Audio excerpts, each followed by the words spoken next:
So hello guys, तो ये video है प्रीवियस वीडियो का पार्ट 2। तो पार्ट 1 में हमने HTML कवर करके वेब पेज क्रिएट करा था। तो इस वीडियो में उसी के ऊपर हम CSS को अप्लाई करेंगे। तो अगर आपने पहले वीडियो नहीं देखी तो चैनल पर जाकर देख सकते हैं, लिंक आई बटन में और डिस्क्रिप्शन बॉक्स में मिल जाएगा। तो चलिए वीडियो को स्टार्ट कर लेते हैं।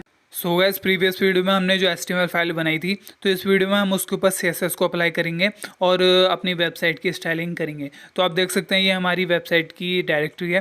तो एक बार इसको रन करके ब्राउज़र में इसका प्रीव्यू देख लेते हैं। तो ये हमारी वेबसाइट है। तो अब इसकी स्टाइलिंग करना शुरू करते हैं।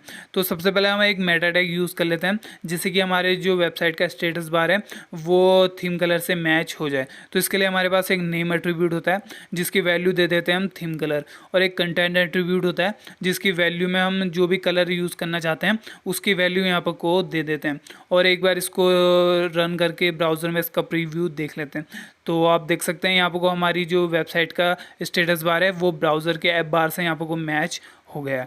तो पहले तो टैग को क्लोज कर लेते हैं। तो अब स्टाइलिंग हम यहाँ पर को स्पेसिफिक पॉइंट की करेंगे, जिसके लिए हमें इसको क्लास देनी होगी, जिससे हम इसको CSS में सेलेक्ट कर पाएँ। तो हम कई सारे एलिमेंट्स को यहाँ पर को ग्रुप भी कर सकते हैं, तो जिसके लिए हम div टैग का यूज़ यहाँ पर को करेंगे। तो अब आ जाते हैं बॉडी के हेडर में। तो सबसे पहले तो हम सेंटर टैग को हटा लेते हैं, क्योंकि अभी हम CSS यूज़ कर रहे हैं, तो CSS से ही हम इसे सेंटर भी कर सकते हैं। तो इसके बाद अब हम यूज़ कर लेते हैं यहाँ पर कोई एक div टैग को, और इसको क्लास एट्रीब्यूट से इसकी क्लास दे देते हैं हेडर, जिससे कि हम इसको CSS में हेडर से ही सेलेक्ट कर पाएंगे। तो इसके बाद अपने यूट्यूब लिंक के बाद यहाँ पर को div टैग को क्लोज भी कर लेते हैं कुछ इस तरीके से। तो इसके बाद हमारी जो इमेज है, यानी कि चैनल का जो लोगो है, उसको भी हम अलग से सेलेक्ट कर लेते हैं। तो जिसके लिए हमें उससे भी क्लास देनी होगी, और उसके लिए हम यहाँ पर को div टैग का यूज़ करते हैं, और इसको भी क्लास एट्रीब्यूट से क्लास दे देते हैं। इसकी वैल्यू दे देते हैं टाइटल। तो इसे भी हम वेबसाइट के टाइटल के लिए यूज़ कर पाएंगे। तो अब BR टैग को भी हटा लेते हैं, क्योंकि हम CSS से लाइन ब्रेक भी करवाएंगे, और इसके बाद div टैग को क्लोज कर देते हैं। तो अब एक और div टैग को यहाँ पर यूज़ कर लेते हैं, जिसको क्लास एट्रीब्यूट से क्लास दे देते हैं हम नेवबार के लिए। तो नेवबार के लास्ट में यहाँ पर div टैग को क्लोज भी कर देते हैं। तो अब बचा हमारे पास यहाँ पर वीडियो। तो वीडियो को भी हम CSS से ही स्टाइलिंग करेंगे। तो अभी इसकी हाइट विड्थ को यहाँ पर हटा लेते हैं। तो इसके बाद है ऑडियो। तो ऑडियो पे कोई स्टाइलिंग नहीं होगी। तो इसके बाद अब हमारे पास हैं यहाँ पर हमारे फेसबुक यूट्यूब वगैरह के लिंक। तो इसे भी हम एक और div यहाँ पर टैग यूज़ कर लेते हैं, जिसको क्लास एट्रीब्यूट से क्लास दे देते हैं यहाँ पर लिंक, जिससे हम लिंक से इसे CSS में सेलेक्ट करवाएंगे। तो अब हम यहाँ पर को अप्लाई करेंगे CSS। तो इसके लिए हम एक्सटर्नल CSS को यूज़ करेंगे। तो इसके लिए हमें CSS फाइल को एक रेफरेंस देना होता है, जिसके लिए हम हेडर में एक एट्रीब्यूट लिखते हैं, जो कि होगा लिंक rel href, और इसको रेफरेंस दे देते हैं यहाँ पर को, जो कि हमारी CSS फाइल है, जिसका नाम है main.css, जिसे हम अभी क्रिएट करेंगे। और रिलेशन में इसको यहाँ पर को दे देते हैं स्टाइल शीट, क्योंकि ये एक स्टाइल शीट होती है। तो इसके बाद इसको सेव कर लेते हैं, और न्यू फाइल में यहाँ पर को एक न्यू फाइल क्रिएट कर लेते हैं, जो कि होगी main.css। तो CSS फाइल की जो भी कोडिंग थी वो हमने पहले से करके रखी है, क्योंकि कोड काफ़ी ज़्यादा बड़े थे तो वीडियो काफ़ी ज़्यादा बड़ी बन जाती। तो जो भी हमने स्टाइलिंग करी है वो मैं स्टेप बाय स्टेप बता देता हूँ। तो सबसे पहले हमने यूज़ किया है स्टार, उसके बाद बॉडी, और फिर हेडर। तो ये तीनों यहाँ पर को सेलेक्टर हैं, जिससे कि हम किसी भी चीज़ को यहाँ पर को सेलेक्ट कर सकते हैं। तो सबसे पहले हमारे पास है स्टार, जो कि सेलेक्ट करता है यहाँ पर को पूरी बॉडी को, जिसमें हमने यहाँ पर को दो चीज़ यूज़ करी है, पैडिंग 0 और मार्जिन 0, जिससे कि इसकी पैडिंग जो डिफ़ॉल्ट पैडिंग होती है वो 0 हो जाएगी, और मार्जिन है वो भी डिफ़ॉल्ट 0 हो जाएगा। तो इसके बाद है बॉडी। तो बॉडी में हमने यहाँ पर को कोई भी वैल्यू नहीं दी है। तो इसके बाद हमारे पास है हेडर। तो हेडर आप देख सकते हैं, जो हमने हेडर को div टैग से यहाँ पर क्लास दी थी, तो अब हम इसे हेडर से सिलेक्ट कर सकते हैं। तो हेडर में हमने यहाँ कुछ प्रॉपर्टीज़ दी हैं, जैसे कि बैकग्राउंड। तो बैकग्राउंड में हमने थीम कलर की वैल्यू दे दी है, और उसके बाद है पोजीशन स्टिकी। तो स्टिकी से होता यह है कि हमारी जो वेबसाइट का टॉप बार होता है, यानी कि एड्रेस बार, तो वो भी हर समय डिस्प्ले होते रहता है। तो जब भी हम ऊपर को करते हैं वेबसाइट, तो पोजीशन स्टिकी से वो वहीं पर रुक जाता है। तो इसके लिए हमने वैल्यू दी है इसको टॉप 0, और उसके बाद है जी इंडेक्स। तो जी इंडेक्स यहाँ पर को काम किया, हमारे जो एलिमेंट्स हैं रिलेटिवली आगे या पीछे है वो पता चलता है। तो इसके लिए हमने इसकी वैल्यू दी है यहाँ पर को 10। तो हमारा जो भी हेडर है वो सबसे ऊपर होना चाहिए यहाँ पर को बाकी एलिमेंट से। तो इसके लिए अभी आगे वीडियो में बताऊंगा कि ये कैसे काम करता है। तो एक बार इसको सेव करके इसका प्रीव्यू देख लेते हैं।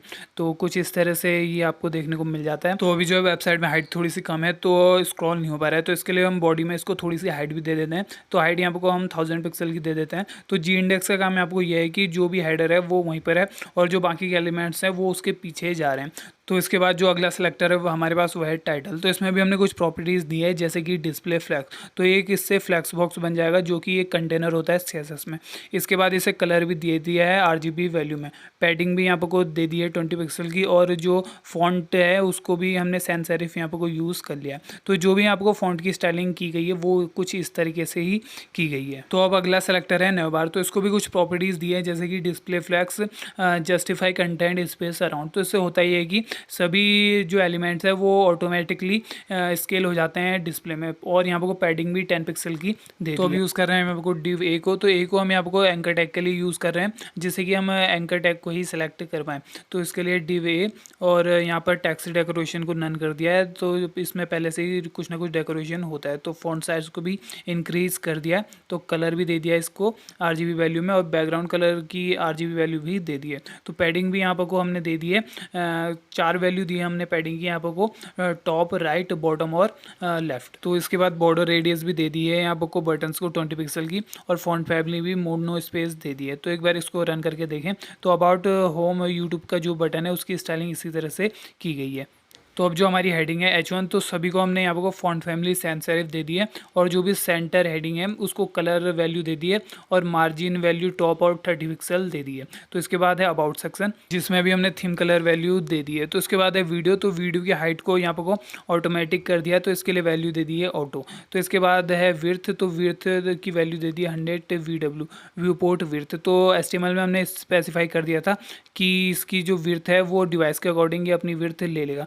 तो इसकी वैल्यू दे देते हैं 100 VW, यानी कि 100% ऑफ व्यू पोर्ट विर्थ। इसके बाद है ऑडियो, तो ऑडियो को थोड़ी सी पैडिंग देके नीचे को कर दिया है। फिर है डॉट बीटीएन, जिसे हमने लिंक को सिलेक्ट करने के लिए क्लास दी थी। तो डॉट बीटीएन में टेक्स्ट डेकोरेशन को नन कर दिया, कलर की वैल्यू दे दी है, और पैडिंग दे दी है आपको टॉप, राइट, बॉटम और लेफ्ट फॉर्मेट में। तो इसके बाद है फॉन्ट साइज को भी थोड़ा इंक्रीज कर दिया है, और फॉन्ट फैमिली दे दी है मोनो स्पेस, और बॉर्डर रेडियस भी दे दी है 20 पिक्सल की। इसके बाद बॉर्डर भी दे दी है 1 पिक्सल की, और थोड़ी मार्जिन भी दे दी है। तो अब इसको रन करके देख लें एक बार।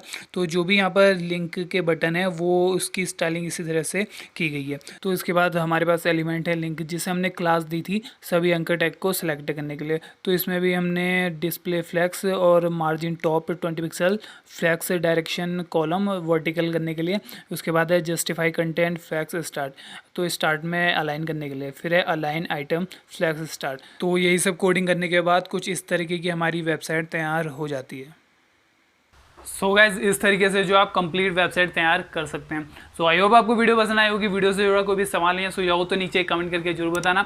वीडियो पसंद आई है तो वीडियो को लाइक भी कर देना, शेयर भी कर देना, और यार चैनल पर नए हो तो चैनल को सब्सक्राइब करने के साथ साथ उस बेल आइकन के नोटिफिकेशन को ऑल पे सेट कर देना। तो यही था इस वाली वीडियो के लिए।